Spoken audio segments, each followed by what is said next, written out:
Guys, in the first part of the video of diagnostic methods in endodontics, we actually saw the methods except assessment of pulp vitality. In this session, we will see this topic, that pulp vitality assessment in detail. Under this, in this video, I am going to concentrate only on the this thermal test, heat test, which comes under the thermal test. Okay,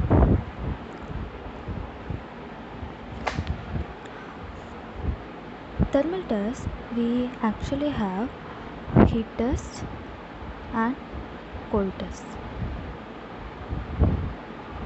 In this section, we are only going to concentrate on heat test.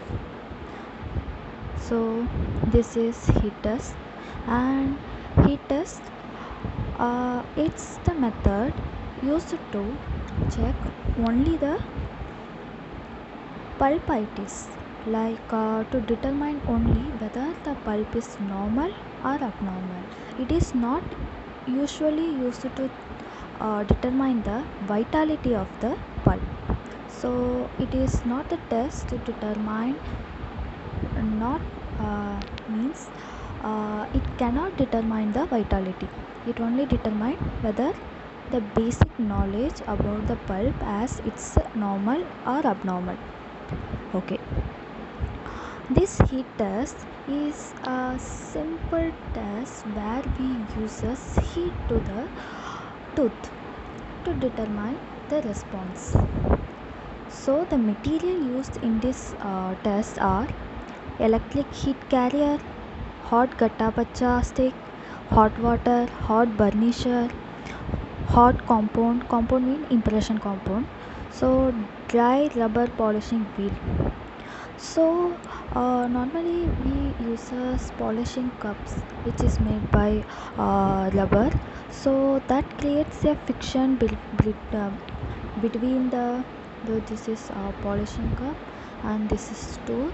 When this polishes, a kind of friction creates between the tooth surface and the rubber cup, so it causes release of heat, which can be used to determine the the test, pulp sensitivity test. So the protocol, what is the protocol? So we always should test the tooth one by one individually, from the posterior region to the anterior region, not from the anterior to posterior. Always we should begin from the posterior to anterior region. So a complete isolation of each tooth by the rubber dam should be done. Move from one tooth to another tooth. So the normal tooth, with no pulp problem, with normal pulp, will show normal sensation. That means a control tooth, which is used to differentiate from the abnormal tooth, which will show some pain or stimulus or response. So when a diseased tooth or abnormal tooth is undergone a heat test, it show a pain response. In some time, the pain response will be delayed even for 10 seconds also. So we should wait for at least 10 seconds before moving to the other tooth. So what is the procedure? Procedure include just taking a hot water which degree is equal to that of the normal hot coffee taking.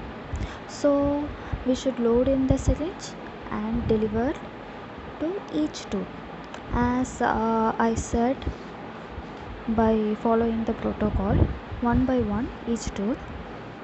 That is the simple hot water technique, and we observe for the response. And when we are using a heated Gatapacha sticks or impression compound, heated impression compound, just apply in the tooth. First preference is occluso-buccal third of the exposed crown. If no response is seen, then move to the central portion of the tooth or to the closer to the cervical margin.